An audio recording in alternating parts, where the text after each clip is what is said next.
kuatkan hati. Negeri ini memanggilmu kawan. Belajar bergerak berbagi untuk negeri. Guru penggerak majukan pendidikan. Guru penggerak menghamba pada murid. Anak-anak, hari ini kita akan membuat keyakinan kelas. Apa itu keyakinan kelas? Ya, ini adalah hal-hal yang akan kita semua sepakati, hal-hal yang positif, yang bagus, ya. Contohnya apa? Misal, kelas harus bersih, terlihat rapi. Bagus apa jelek? Bagus. Nah, nanti boleh ditulis di sini, ya. Bebas, tiap anak punya pemikiran sendiri-sendiri, ya. Misal Farah apa? Pengennya kita semua jujur misalnya, ya. Atau kita semua harus menjaga kebersihan, boleh ditulis sini, ya kan? Silahkan ditulis apa kira-kira yang ingin kalian lakukan di kelas ini supaya kelas kita nyaman, supaya semua berteman baik, ya. Bebas, silahkan ditulis. Nanti nek sudah bisa ditempel di sini, ya. Oke.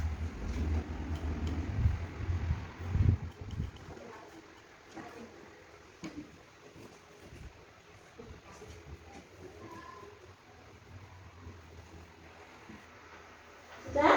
Ya, silahkan ditempel satu-satu dari Farah dulu yuk. Oh, gantian ya? Ya, yuk ditempel. Coba apa keyakinan kelasnya Mbak Farah? Ayo, terserah bebas, sini boleh, sini boleh. Oke, jujur, pintar. Ayo lanjut. Ayo. Anggi apa ya? Menghargai orang lain. Ayo Wahyu. Apa lagi yuk?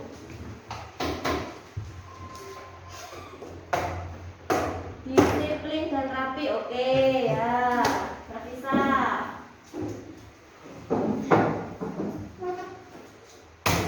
Bertanggung jawab, sip. Ayo Alfi.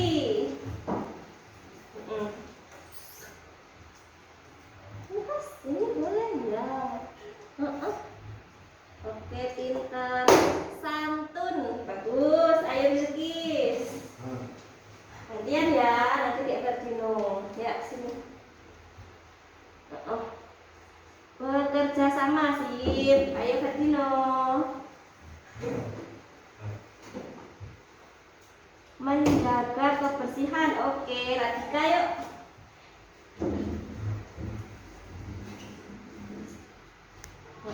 Pintar apa sih? Tertib sih, tertib, pintar.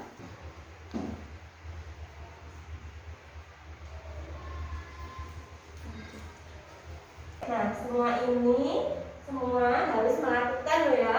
Misal bohong, ayo ingat kemarin apa? Gak boleh bohong ya.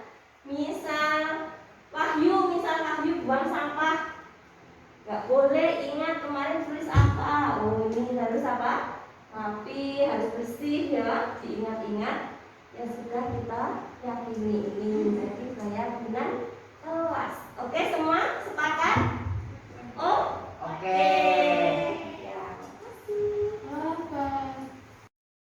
Kreatif rancang pembelajaran.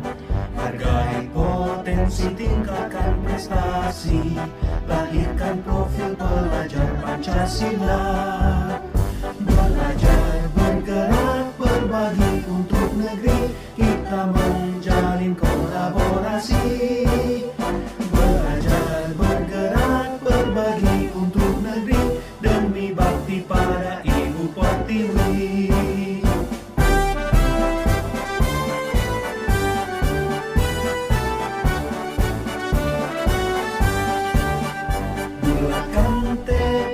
Kuatkan hati, negeri ini memanggilmu kawan. Belajar bergerak Assalamualaikum warahmatullahi wabarakatuh. kabarnya Bapak Ibu semuanya hari ini? Masih semangat ya? Kita habis mengajar anak-anak, sekarang kita akan mendapatkan ilmu lagi. Bapak Ibu sekalian, sebelum acara saya mulai, marilah kita membaca basmalah terlebih dahulu secara bersama-sama. Mudah-mudahan acara hari ini dapat berjalan dengan lancar, tanpa halangan suatu apapun, dan kita semua mendapat ilmu yang berkah bisa kita terapkan kelak nanti. Bismillahirrahmanirrahim. Langsung saja ya. Budaya positif. Budaya positif ini menurut Bapak Ibu semuanya apa kira-kira? Ya betul, positif ya. Positif itu berarti hal-hal yang baik. Nah, sebelumnya dulu saya pernah menyampaikan kalau pemikiran Ki Hajar Dewantara itu seperti pendidik, diibaratkan seperti seorang petani. Kita adalah pendidik yang menuntun ya, bukan menjadi center dari anak-anak, tapi murid-muridlah yang menjadi pusatnya. Di sini Ki Hajar Dewantara menyatakan bahwa seorang petani ini diibaratkan pendidik yang menanam padi. Padinya diibaratkan muridnya, misalnya hanya dapat menuntun tumbuhnya padi. Ia dapat memperbaiki kondisi tanah, memelihara tanaman padi, memberi pupuk dan air, membasmi ulat-ulat atau jamur-jamur yang mengganggu hidup tanaman padi dan lainnya. Nah, berarti Bapak Ibu, kira-kira apa yang bisa kita terapkan untuk membuat anak-anak kita tumbuh dengan baik, mereka memiliki prestasi bahkan dengan baik? Kira-kira apa kalau diibaratkan dengan petani? Kalau petani, tanahnya harus baik, ya harus dirawat. Kalau anak-anak berarti menurut panjenengan apa? Ya betul, salah satunya adalah fasilitas ya, fasilitas dari lingkungan sekolah, kemudian ya seperti tadi lingkungan yang positif. Semua ini menjadi faktor untuk anak-anak dapat menjadi lebih baik. Nah, di sini budaya positif terdiri dari beberapa hal, yaitu yang pertama perubahan paradigma, kemudian nanti disiplin positif dan motivasi perilaku manusia, keyakinan kelas, kemudian kebutuhan dasar, posisi kontrol, dan segitiga restitusi. Mungkin Bapak Ibu ada yang sudah pernah mendapatkan materi seperti ini sebelumnya? Belum ya?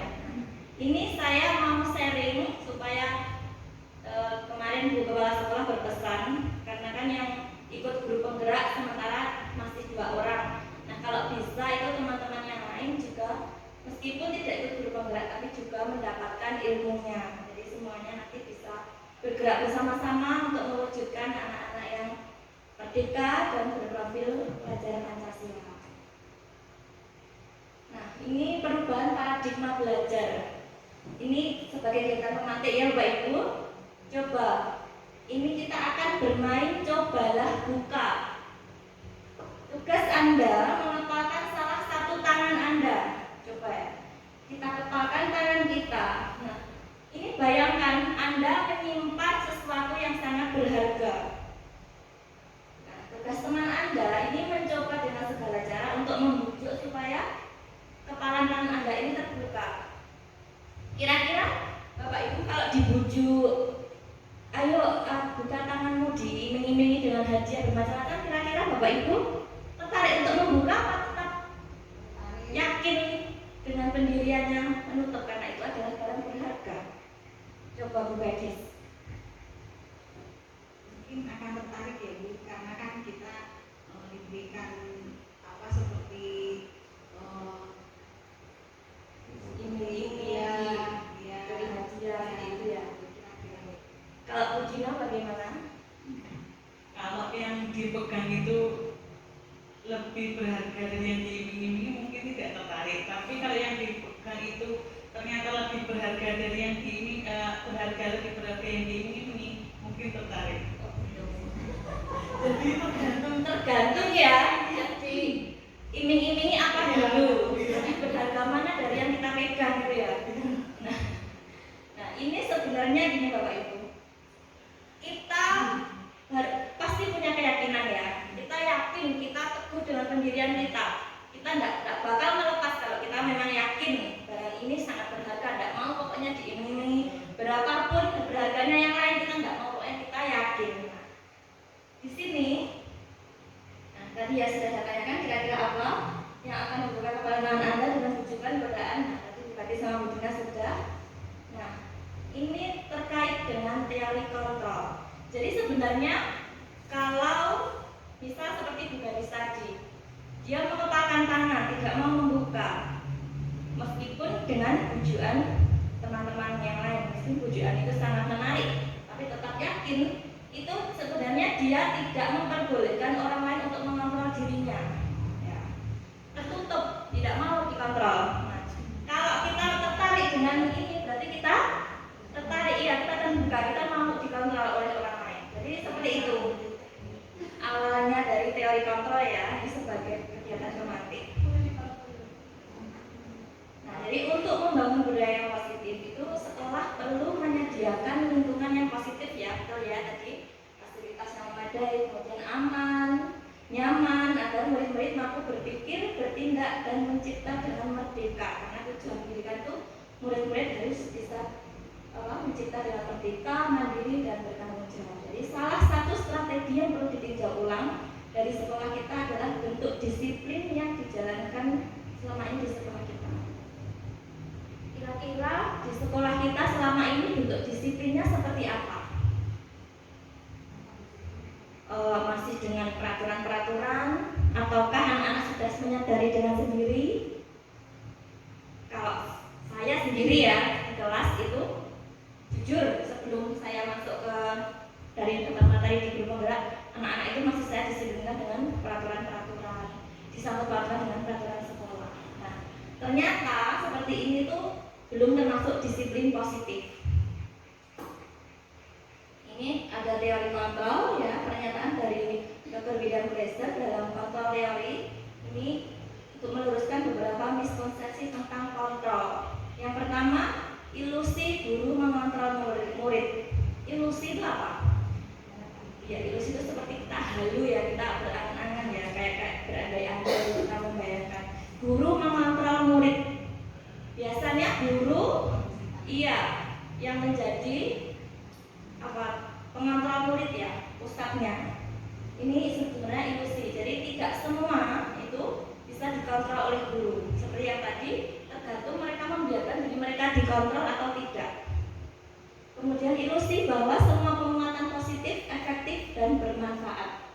Jadi semua penguatan positif itu efektif dan bermanfaat. Ini juga ada benarnya. Kemudian ilusi bahwa kritik dan membuat orang merasa bersalah dapat menguatkan karakter. Kalau ini kira-kira sesuai apa tidak? Ilusi bahwa kritik dan membuat orang merasa bersalah itu bisa menguatkan karakter.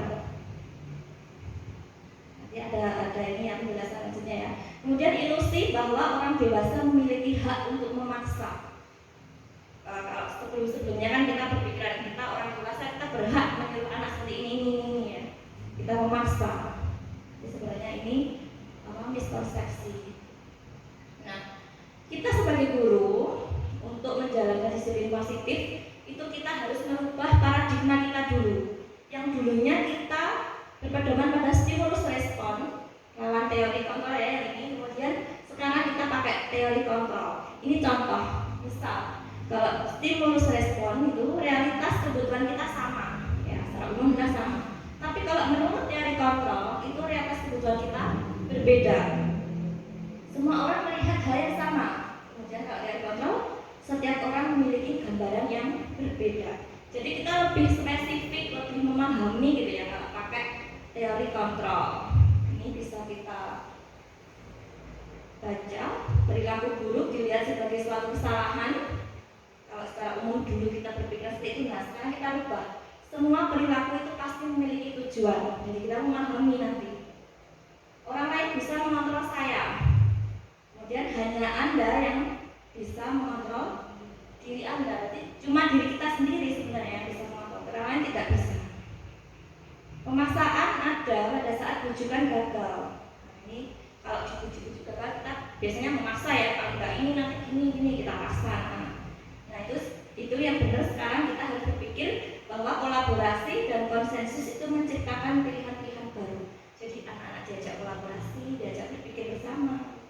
Kemudian model berpikir menang kalah. Kalau ada yang menang pasti satu kalah. Nah, kalau kita berpikir tentang penggunaan teori kontrol itu menang-menang. Jadi dua-duanya itu dapat penghargaan. Jadi bagaimana cara membuat murid disiplin? Siapakah yang bisa mendisiplinkan murid? Apakah guru yang bisa mendisiplinkan murid atau kepala sekolah? Menurut jenengan siapa yang bisa mendisiplinkan murid di sekolah kita? Bisa? Pak Aji? Ya, menurut saya kolaborasi yang Ibu Tina sebutkan tadi. Jadi semua warga sekolah juga punya andil, punya peran di pendisiplinan anak. Berarti kerjasama kolaborasi dari semua pihak sekolah dan juga wali murid dan muridnya. Ya, itu juga betul ya. Jadi kolaborasi. Tapi sebenarnya kalau disiplin positif itu harus muncul dari diri anak itu sendiri. Ya memang awalnya kita yang memacu ya supaya disiplin itu keluar dari diri mereka. Kemudian ini makna disiplin, sesuatu yang dilakukan seseorang pada orang lain untuk mendapatkan kepatuhan. Kita cenderung menghubungkan kata disiplin dengan ketidaknyamanan. Betul tidak Bapak Ibu? Kalau disiplin itu biasanya kita pikirkan apa? Pemaksaan. Ya paksaan biasanya pasti tidak nyaman ya, kita disuruh disiplin, patuh ya kan?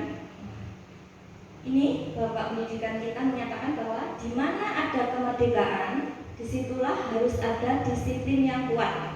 Sungguh pun disiplin itu bersifat self-disiplin. Namun jikalau kita tidak cakap melakukan self-disiplin, wajiblah penguasa lain mendisiplinkan diri kita. Ini maksudnya, kan tujuan pendidikan itu adalah murid yang merdeka. Merdeka di situ, merdeka itu tidak hanya terlepas dari perintah ya, bukan merdeka semaunya sendiri, tapi merdeka itu juga cakap kuat memerintah dirinya sendiri. Berarti yang dinamakan merdeka itu bukan semaunya sendiri. Kan kalau semaunya sendiri nanti jadinya negatif ya. Nah kalau disini disebut merdeka menurut Gajah Dewantara itu mereka juga cakap memerintah dirinya sendiri.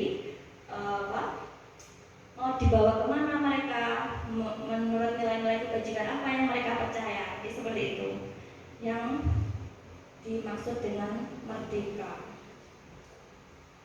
Sebagai pendidik, tujuan kita adalah menciptakan anak-anak yang memiliki disiplin diri sehingga mereka bisa berperilaku dengan mengacu pada nilai-nilai kebajikan universal dan memiliki motivasi intrinsik, bukan ekstrinsik. Jadi tujuan dari disiplin positif itu adalah kita menanamkan keyakinan dari diri anak itu supaya mereka memegang nilai teguh itu ya, tidak terpengaruh harus karena takut sama guru nanti tidak ini. Jadi bukan seperti itu. Kalau disiplin positif itu muncul dari keinginan mereka sendiri, jadi memiliki motivasi intrinsik. Bisa dipahami ya Bapak Ibu? Nah, ini 3 motivasi perilaku manusia. Kita juga harus memahami motivasi perilaku setiap anak. Kalau untuk kita, untuk anak-anak, yang pertama untuk menghindari ketidaknyamanan atau hukuman. Jadi biasanya orang melakukan sesuatu itu yang pertama untuk menghindari ketidaknyamanan atau hukuman. Apa yang akan terjadi apabila saya tidak melakukannya? Sebenarnya mereka sedang menghindari permasalahan yang mungkin muncul ya. Yang kedua, untuk mendapatkan imbalan atau penghargaan dari orang lain. Kemudian yang ketiga, untuk menjadi orang yang mereka inginkan dan menghargai diri sendiri dengan nilai-nilai yang mereka percaya. Nah, kira-kira dari 3 motivasi perilaku manusia ini, yang menurut jenengan paling bagus yang mana? Yang berapa Pak ya? Betul, yang ketiga ya. Karena kalau yang pertama itu untuk menghindari ketidaknyamanan. Jadi kita biasanya patuh itu hanya untuk supaya tidak ada permasalahan yang nanti muncul. Atau yang kedua, untuk mendapatkan imbalan, kita mau melakukan suatu peraturan itu karena kita biasanya dapat imbalan, misal dikasih permen atau misal dikasih penghargaan, kamu hebat, itu tidak bagus. Yang bagus memang yang ketiga, yaitu untuk menjadi orang yang mereka inginkan dan menghargai diri mereka sendiri dengan nilai-nilai yang mereka percaya. Jadi mereka percaya nilai, misal kita harus datang pagi itu karena dari keinginan mereka sendiri. Di sini tujuan disiplin positif yaitu menanamkan motivasi yang ketiga tadi pada murid-murid kita, yaitu untuk menjadi orang yang mereka inginkan dan menghargai diri sendiri dengan nilai-nilai yang mereka percaya. Jadi yang tadi berasal dari motivasi intrinsik. Nah, motivasi intrinsik itu akan lebih berjangka panjang daripada dengan peraturan-peraturan dan juga tidak terpengaruh hukuman atau hadiah. Itu sangat efektif kalau bisa menancap ke anak-anak ya. Nanti mereka akan disiplin secara sendirinya tanpa kita perintah ini itu. Nah, mereka akan tetap berperilaku baik dan berlandaskan nilai-nilai kebajikan karena mereka ingin menjadi orang yang menjunjung tinggi nilai-nilai yang mereka hargai. Kemudian bagaimana caranya? Ini langkah awal untuk membentuk suatu disiplin positif, yaitu menggunakan keyakinan kelas. Coba Bapak Ibu, mengapa keyakinan? Mengapa bukan peraturan? Kalau panjenengan menggunakan helm, kira-kira tujuannya apa? Apa? Berani coba. Melindungi kepala saat kita berkendara. Betul, bijak sekali ya. Betul. Karena terkadang ada orang yang menggunakan helm karena takut dengan polisi ya. Mereka hanya takut dengan peraturan. Padahal itu bukanlah nilai-nilai yang harusnya mereka percaya. Yaitu nilai, kenapa kok keyakinan kelas? Karena nilai-nilai kebajikan atau disiplin itu nanti akan kita sepakati bersama menjadi suatu keyakinan kelas. Kemudian menurut Gosden, suatu keyakinan itu akan lebih memotivasi secara intrinsik, jadi lebih tergerak dan bersemangat menjalankan keyakinannya sendiri. Ini sebagai contoh saja. Kalau untuk anak-anak ya kita sesuaikan dengan yang di kelas. Nah, ini pembentukan keyakinan kelas. Keyakinan kelas itu bersifat abstrak. Jadi kalau biasanya kita bikin peraturan ya, tidak boleh makan, itu kan negatif. Kalau keyakinan kelas itu nanti bersifat positif.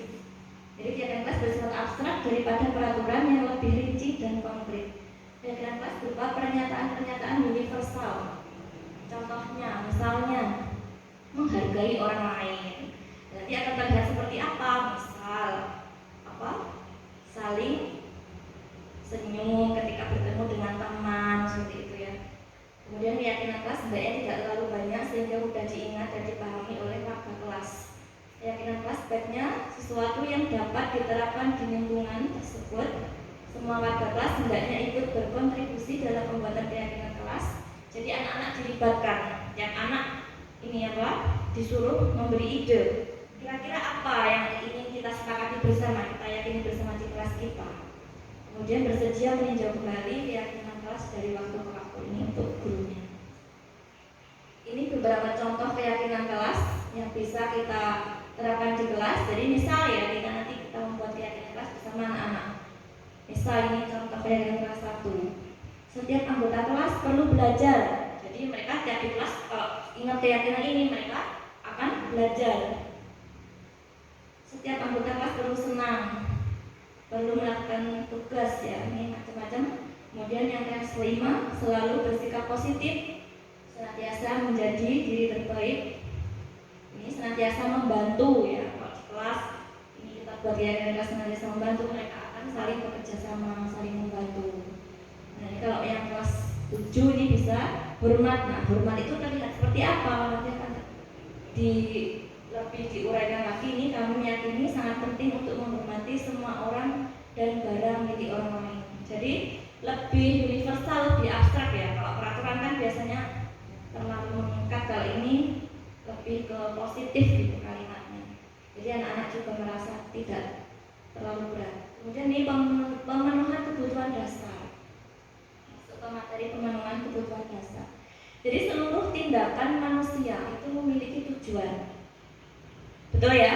Setiap apa yang kita lakukan itu pasti kita ada alasannya, namanya tujuan. Semua yang kita lakukan adalah usaha terbaik kita untuk mendapatkan apa yang kita inginkan.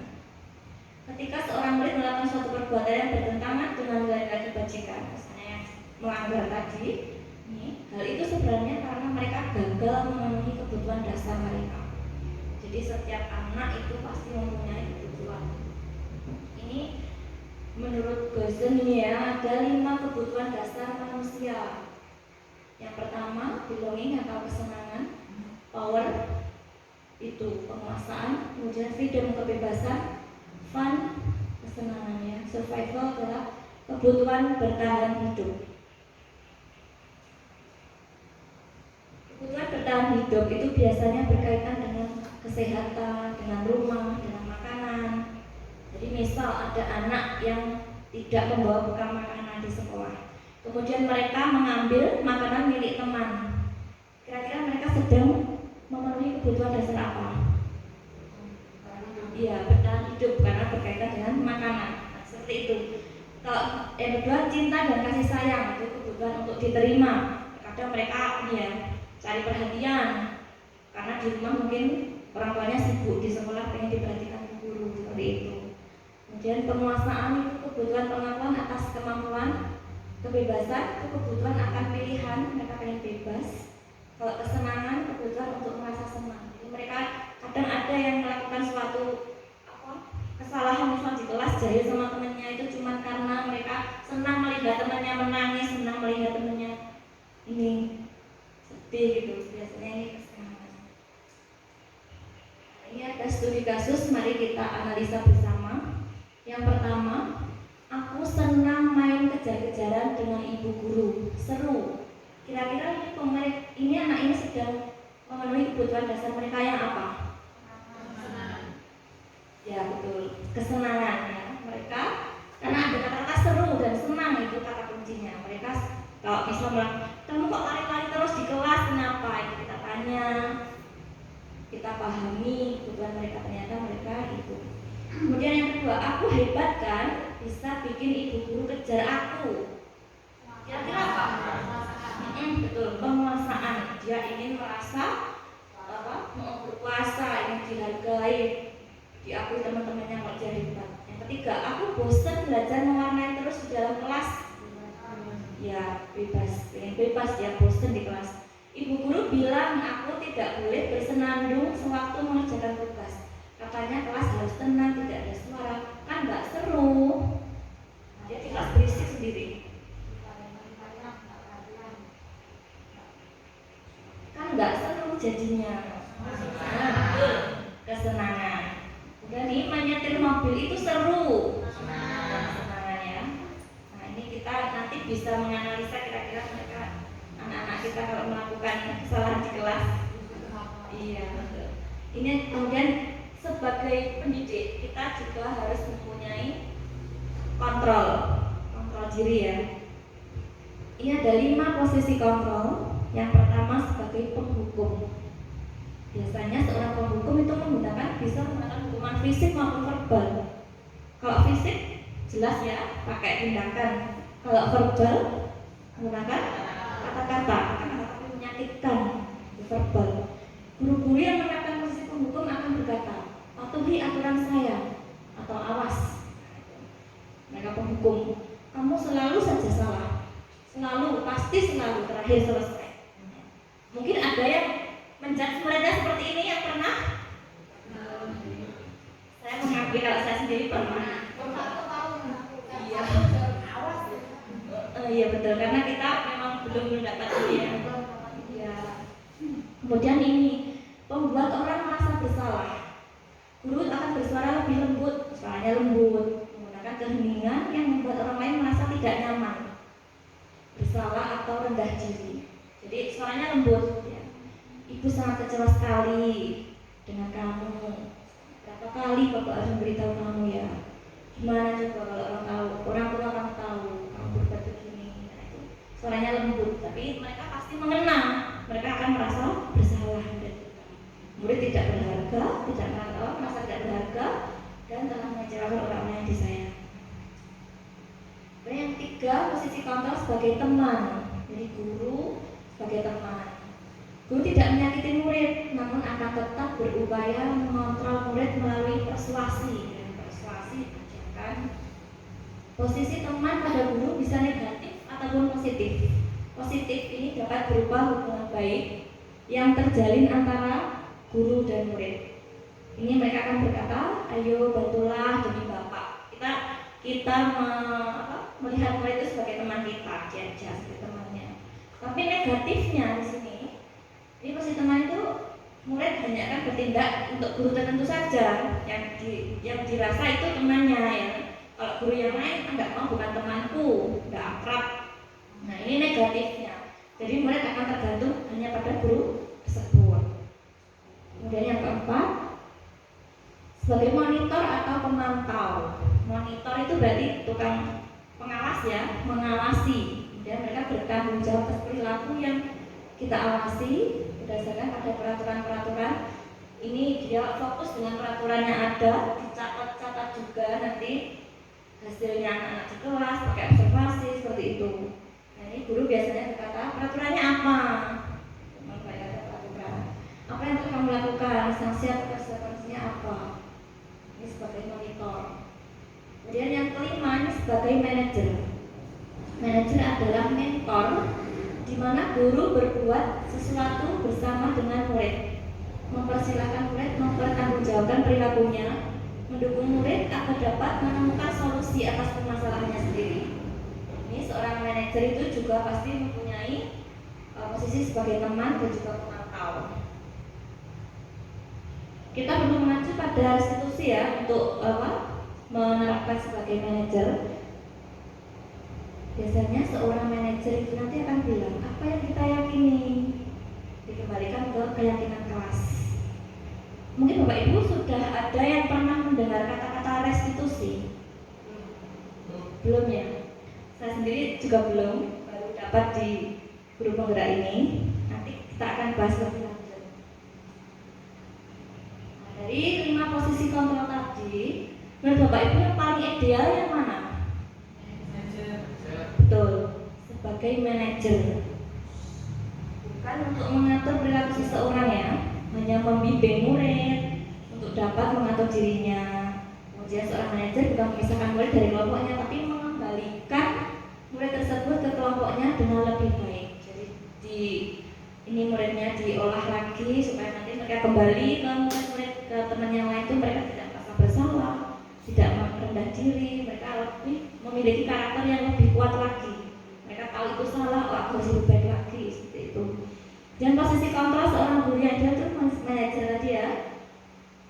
Ini murid bisa menjadi lebih mandiri, merdeka, bertanggung jawab. Kemudian dapat menciptakan lingkungan yang positif, nyaman, dan aman. Ini tujuannya. Kita masuk dalam segitiga restitusi. Bapak Ibu, sebelum masuk ke segitiga restitusi, kita ice breaking dulu ya.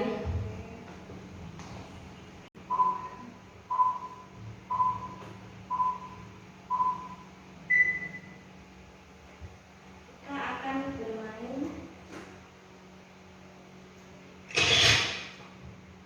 Marina. Ya sudah pernah bermain ini. Nanti diingat gerakannya. Menari di atas menara. Marina menari di atas menara.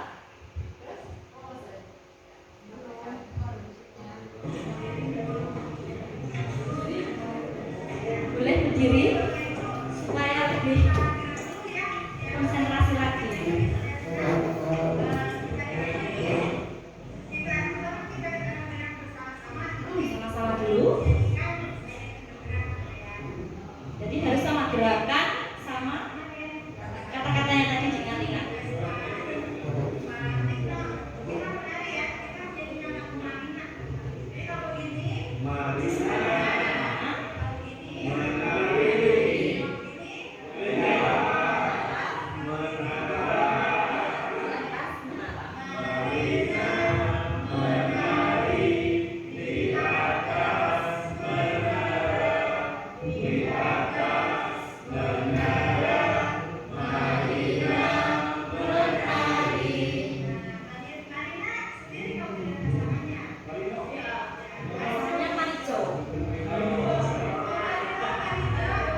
Ibu ikut menyanyi ya. Kita perhatikan dari kelihatannya.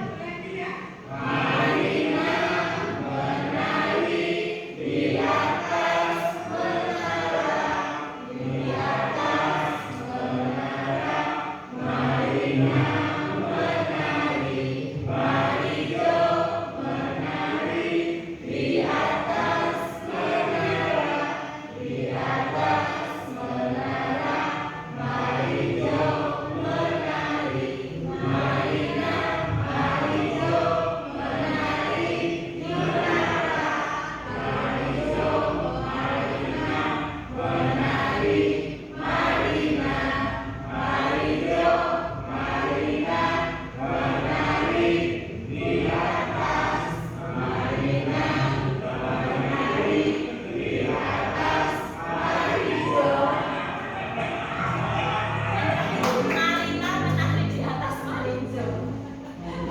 Oke, terima kasih Bapak Ibu. Sedikit bisa membantu kita lebih konsentrasi lagi.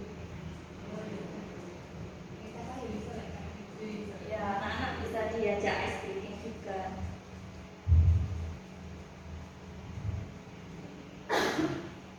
Kita tadi sampai pada segitiga restitusi. Jadi restitusi sebuah cara menanamkan disiplin positif pada murid. Yang disebut restitusi itu adalah proses menciptakan kondisi bagi murid untuk memperbaiki kesalahan mereka sehingga mereka bisa kembali pada kelompok mereka dengan karakter yang lebih kuat. Restitusi itu membantu murid menjadi lebih memiliki tujuan, disiplin positif, dan memulihkan dirinya setelah berbuat salah. Penekanannya bukanlah pada bagaimana perilaku untuk menyenangkan orang lain atau menghindari tidak nyaman, namun tujuannya adalah menjadi orang yang menghargai nilai-nilai kebajikan yang mereka percayai. Ciri-ciri restitusi ini yang membedakan dengan program disiplin lainnya ya. Restitusi bukan untuk menebus kesalahan, namun untuk belajar dari kesalahan. Restitusi memperbaiki hubungan, dari hubungan dengan teman, itu setelah mereka melakukan kesalahan biasanya ada yang saling cuek-cuek, marahan. Restitusi nanti tidak akan terjadi. Restitusi adalah tawaran, bukan paksaan. Jadi bukan dipaksa harus ini, tapi mereka kita ajak diskusi, kita tawari. Restitusi menuntun untuk melihat ke dalam diri. Restitusi mencari kebutuhan dasar yang mendasari tindakan. Restitusi diri adalah cara yang paling baik. Restitusi itu fokus pada karakter, bukan tindakan. Restitusi menguatkan, restitusi fokus pada solusi, kemudian restitusi mengembalikan murid yang berbuat salah pada kelompoknya. Ini ada tahapan segitiga restitusi. Ini ada 3 tahapan. Yang pertama, menstabilkan identitas. Jadi ketika murid berbuat salah, yang pertama kita lakukan adalah menstabilkan identitas. Kita semua akan melakukan hal terbaik yang bisa kita lakukan. Nanti contohnya akan ada pada slide berikutnya ya, ini saya jelaskan dulu. Kemudian yang kedua yang harus kita lakukan adalah validasi tindakan yang salah. Jadi kita memahami semua perilaku itu pasti memiliki alasan. Kemudian menanyakan keyakinan yang terakhir. Kita semua memiliki motivasi internal. Jadi apa yang mereka yakini dari universal. Ini ya, segitiga restitusi. Yang pertama tadi adalah menstabilkan identitas. Ini setiap orang pasti pernah melakukan kesalahan. Kamu bukan satu-satunya yang pernah melakukan ini. Jadi kita memahami mereka ini bahwa setiap orang pasti melakukan kesalahan. Jadi bukan hanya mereka yang melakukan kesalahan, kita harus memahami itu. Dan yang kedua, validasi tindakan yang salah. Ini kamu tentu punya alasan. Jadi kita menggali kira-kira kenapa mereka kok melakukan kesalahan itu. Adakah cara yang lebih efektif untuk mendapatkan apa yang kamu butuhkan? Dan yang terakhir itu kita tanyakan keyakinan, dikembalikan ke keyakinan yang sudah disepakati. Ingin menjadi orang seperti apa? Ya, yang tadi punya identitas berpesan itu ini bisa kita ucapkan ke murid. bersalah itu tidak apa-apa. Jadi ketika mereka ditanya, mereka merasa bersalah, mereka menangis, itu kita akan mengembalikan identitas mereka ini, menstabilkan dengan berkata, gak apa-apa, salah gak apa-apa. Karena dengan begitu mereka akan mau bercerita ya. Kalau kita sudah langsung, kamu salah ya ini ya, mereka akan takut duluan. Nah, tidak ada manusia yang sempurna. Ini kita pahami ke murid kita. Ya. Bapak Ibu tidak tertarik mencari siapa yang salah, tapi Bapak Ibu ingin mencari solusi dari masalah ini. Ini yang kita terapkan. Kemudian dari divalidasi tindakan yang salah ini, setiap tindakan itu kita lakukan dengan suatu tujuan. Jadi memenuhi kebutuhan dasar. Itu kita tanya, kamu pasti punya alasan kenapa? Tanya anaknya. Yang ini menanyakan keyakinan, dihubungkan dengan keyakinan yang sudah disepakati sebelumnya. Misal kalau keyakinan dalam keluarga, kalau kita di sekolah ya di kelas. Apa yang kita percaya, kamu mau jadi orang seperti apa? Nilai-nilai umum apa yang telah kita sepakati. Ini kalau mungkin dari penjelasan saya tadi masih beranjang ya, ini ada beberapa video yang bisa membantu pemahaman kita, dan ini juga sudah saya terapkan di kelas. Mungkin bukan yang sering sudah melihat saya menerapkan keyakinan kelas dan tiga institusi. Ini pembuatan keyakinan kelas.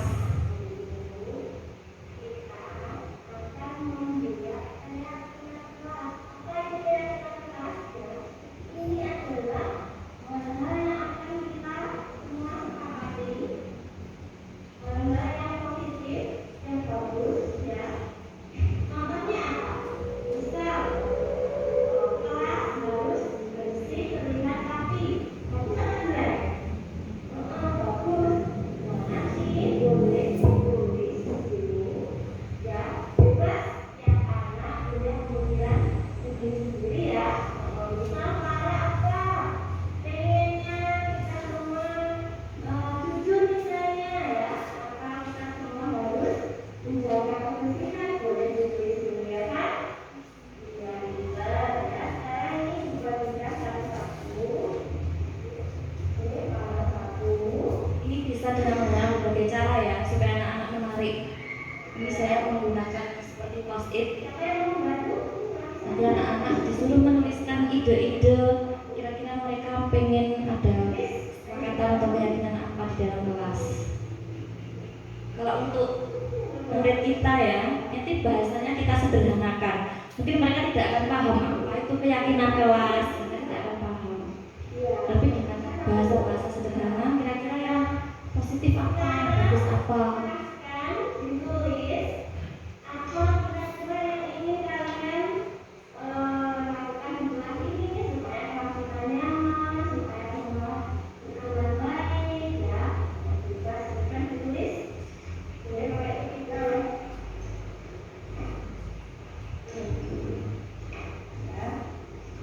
Ya, ditulis. Nanti sudah bisa dicatat di sini ya. Oke?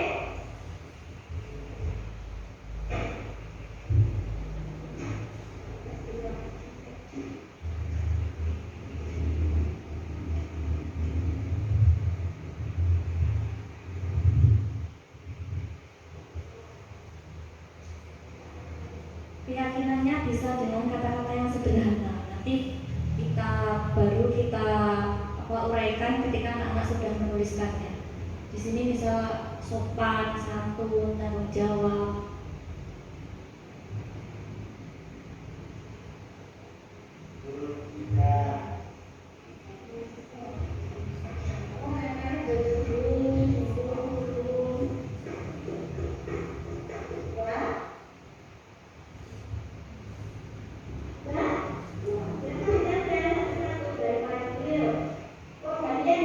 Setiap anak diberi kesempatan yang sama, biar mereka merasa itu juga keyakinan dari mereka. Oke, jujur kita, ayo lanjut. Ayo. Meski apa ya?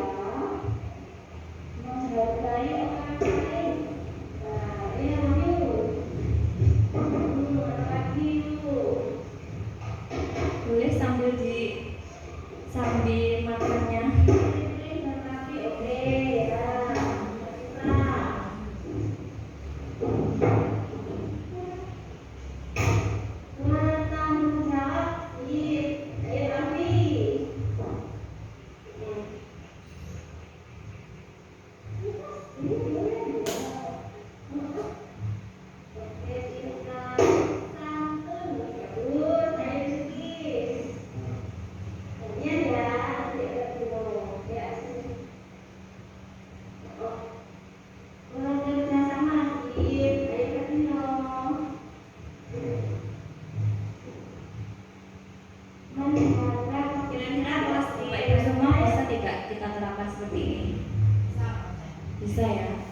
Mungkin kalau untuk anak yang kecil bisa dengan bahasa yang sederhana. Kalau tidak pakai ini ya mungkin langsung saja diajak sepakatan langsung mengungkapkan aja. Karena memang kesulitannya kalau untuk anak yang tingkat rendah di TK maupun PAUD itu juga memang itu karena mereka belum terlalu bisa menalar ya. Jadi mungkin pakai sederhana saja. Menggunakan bahasa yang sederhana. Ini ada kata jujur, ya. Jujur itu berarti apa? Tidak berbohong. Nah, ini nanti kita jelaskan ke anak-anak. Jadi lebih detail lagi. Jelas tidak boleh bohong. Gimana anak belajar apa enggak? Betul belajar? Bohong enggak? Oh ya, nggak boleh bohong. Di rumah belajar bilangnya sama ibu ya. Jujur, oke semua semuanya jujur ya, oke? Oke. Yang kedua, menghargai. Disepakati nanti kemudian dijadikan keyakinan kelas. Misalnya, siapa? Si Andi sama Andita duduk mau jalan, kata-kata nggak boleh. Tunggu satu-satu ya. Jelaskan detail ya supaya mereka juga paham dan dapat melakukan itu di lingkungan kelas. Jadi dimulai dari kelas dulu, nanti akan membentuk di dalam sekolah. Masuk kelas jam berapa? Betul jam berapa? Jam 7 ya, jam 7 sudah harus masuk kelas. Terus rapi berarti apa pakaiannya harus lengkap ya, pakai sepatu, seragamnya harus sama dengan harinya, pakai masker ya. Terus bertanggung jawab, menjaga kebersihan. Ya terus ya, dari bahan kotor diambil di mana? Ya di bongkar sampah nggak boleh. Nggak boleh ya. Semua sepakat toh? Oke. Santun sama ibu. Terus kita pakai kelasnya pakai situ ya. Santun. Misal dalam satu kelas itu ada 10 anak, itu tidak apa-apa. Kita tulis semua dulu, nanti disepakati. Mungkin ada juga yang tidak disepakati itu tidak apa-apa. Jadi dari beberapa hal dulu saja, 3, 5, tidak perlu langsung banyak. Mereka terlalu bingung untuk mengingat. Jadi sedikit-sedikit tidak apa-apa. Tertib ketika duduk di kelas, ibu mengajar, kalian harus memperhatikan ya, sepakati toh. Nanti ketika anak-anak itu melanggar keyakinan yang sudah mereka sepakati sendiri, nanti kita kembalikan. Ayo main apa yang sudah kita bikin bersama, kita sepakati kayak gini. Nanti mereka akan oh iya. Nggak boleh bohong ya. Misal payung buang sampah, nggak boleh. Ingat kemarin tulis apa? Ini harus apa? Rapi, harus bersih ya. Ingat. Dan juga yang ini benar-benar kelas. Oke semua sepakat? Oh, oke. Sudah disepakati dijadikan keyakinan kelas. Kemudian ini penerapan segitiga restitusi ketika ada anak yang melakukan kesalahan.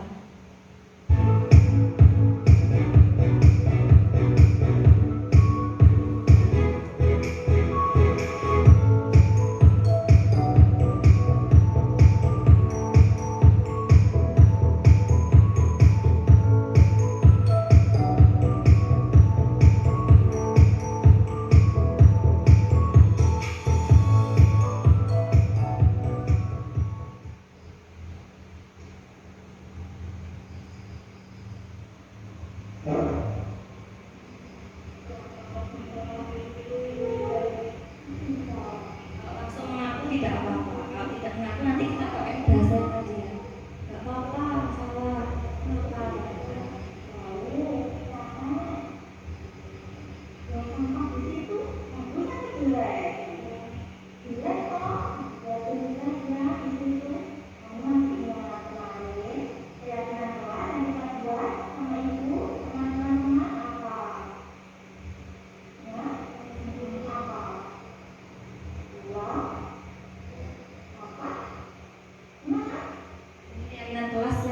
kedua tadi menjaga kebersihan kelas.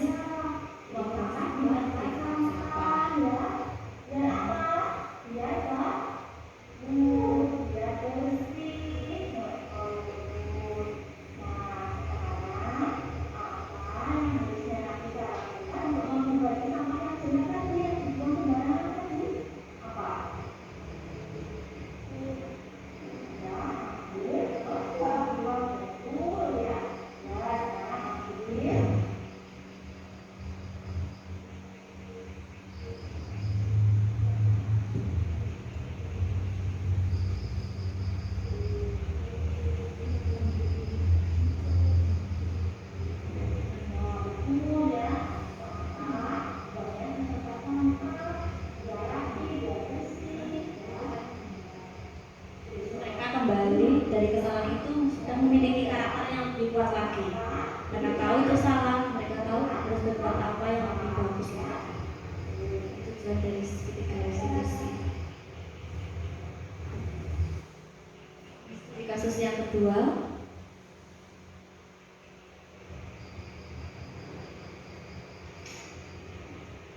ini mengambil barang teman tanpa izin terlebih dahulu.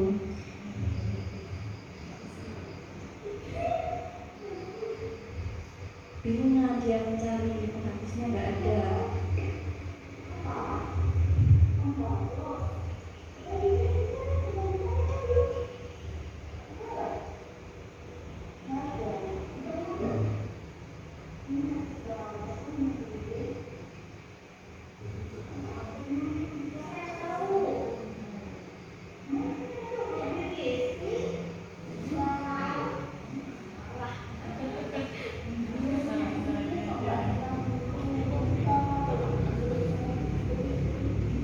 Hal-hal sepele yang kecil ya, mungkin anak-anak lebih mempunyai kasus-kasus yang lebih besar di kelas.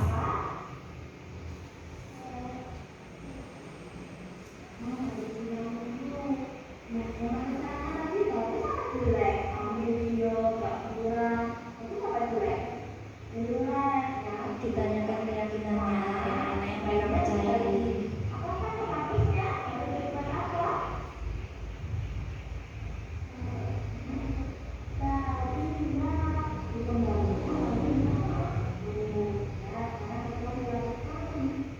Jadi murid yang diberi pilihan mereka sendiri ya. Sedang kita ini bukan kita yang mengatur.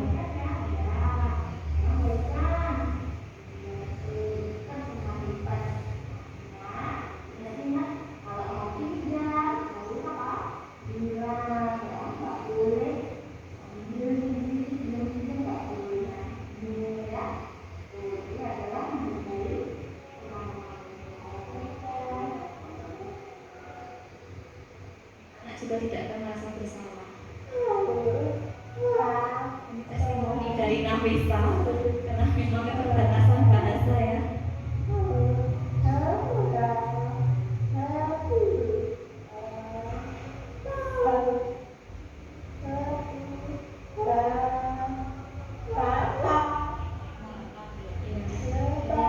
Akan merasa lebih dihargai juga.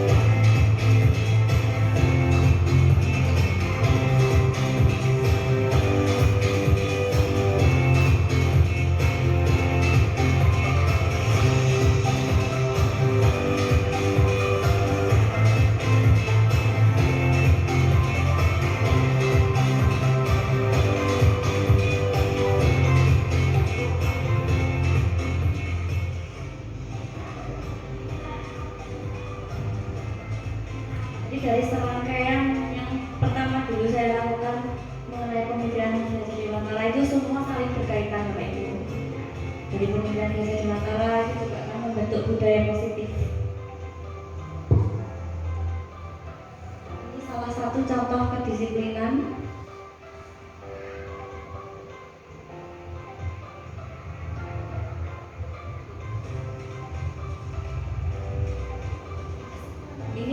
Bapak Ibu terapkan juga di kelas-kelas Bapak Ibu semua.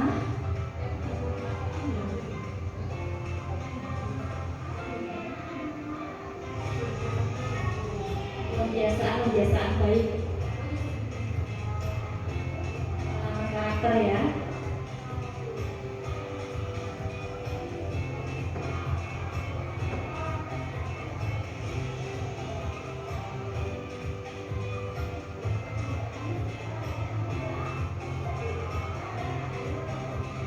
Diberi kesempatan untuk memimpin doa, nanti mereka bisa menjadi pemimpin pembelajaran juga.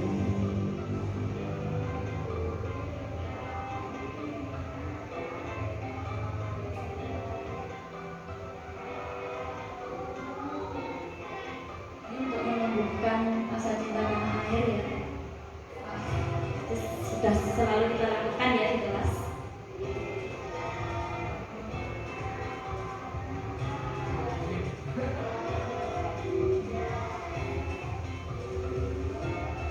Bapak Ibu belum bisa maksimal, bisa kita mulai dari hal-hal kecil dulu ya. Ini saya harapkan nanti Bapak Ibu bisa mengambil hal-hal positif ini, bisa dilakukan di kelas-kelas juga.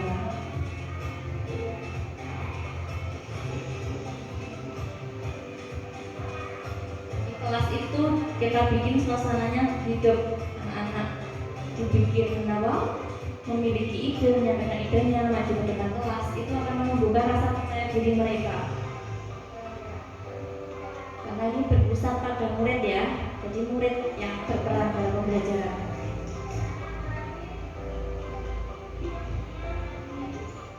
Ini kolaboratif, ini kita bentuk kerja kelompok. Ini juga akan menumbuhkan rasa gotong royong antar teman, kerjasama, akan lebih menghargai orang lain.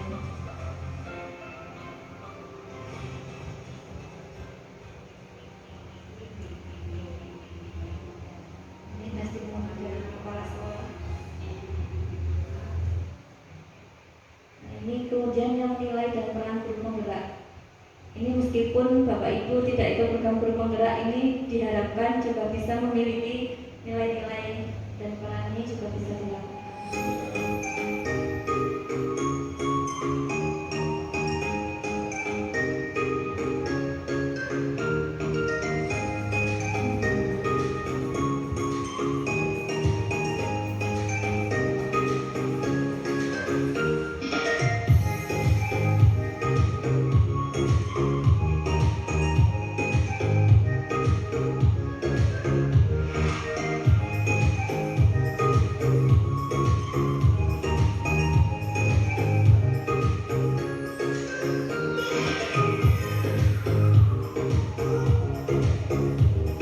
Terus bergerak ya, bergerak bersama kita.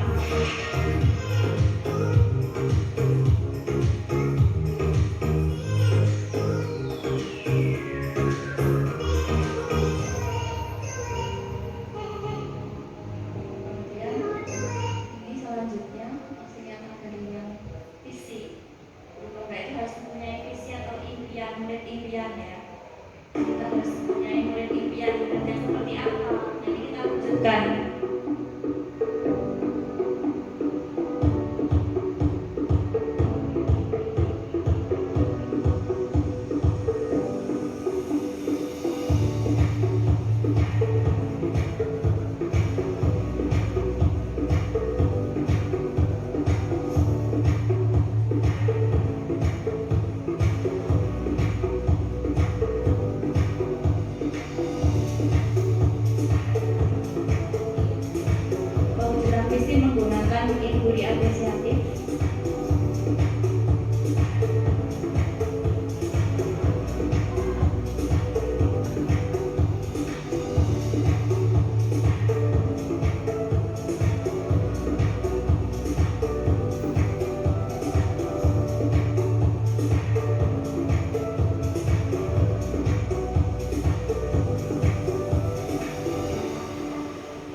Dina.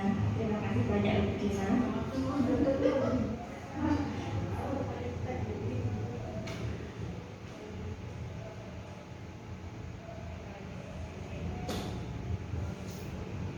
Bapak Ibu, itu tadi adalah beberapa ilmu yang saya peroleh dari program guru penggerak. Ini saya harapkan dapat menginspirasi Bapak Ibu semua untuk mewujudkan anak-anak yang merdeka belajar, kemudian anak-anak yang lebih baik lagi, pembelajaran lebih berpusat pada murid sesuai dengan pemikiran Ki Hajar Dewantara, dan anak-anak juga bisa memiliki profil pelajar Pancasila. Semoga kegiatan kita hari ini bermanfaat dan Bapak Ibu juga bisa menerapkan hal-hal yang sudah saya terapkan tadi, dimulai dari kelas-kelas Bapak Ibu dulu terlebih dahulu. Nanti kalau setiap kelas sudah memulai pasti akan terbentuk suatu pembaruan di sekolah kita ya. Saya harapkan Bapak Ibu semua dapat mengambil hal-hal positif dan menerapkannya di kelas juga. Saya ucapkan terima kasih banyak untuk waktunya hari ini. Sekian saya akhiri. Assalamualaikum warahmatullahi wabarakatuh. Yang terakhir kita lakukan tepuk hebat. Coba ditipkan ya. Nanti saya akan bilang tepuk hebat. Saya hebat. Anda hebat. Kita semua hebat. Oke? Sebagai penutup. Tepuk hebat. Saya hebat. Anda hebat. Semua hebat. Terima kasih. Assalamualaikum warahmatullahi wabarakatuh.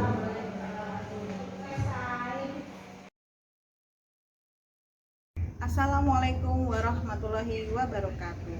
Saya Gadis Pramusinta, guru dari SLB Negeri Jenangan Kabupaten Ponorogo. Saya adalah rekan sejawat dari Ibu Tina Tristiana. Setelah saya mendapatkan penjelasan dari Ibu Tina tentang budaya positif, saya merasa masih banyak perlu sekali yang saya benahi. Dan setelah melihat contoh penerapan yang beliau lakukan terkait tentang keyakinan kelas dan restitusi, saya merasa terinspirasi untuk melakukan hal yang sama seperti yang beliau lakukan. Tentang keyakinan kelas, saya sangat setuju bahwa memang perlu adanya kesepakatan antara peserta didik dan guru.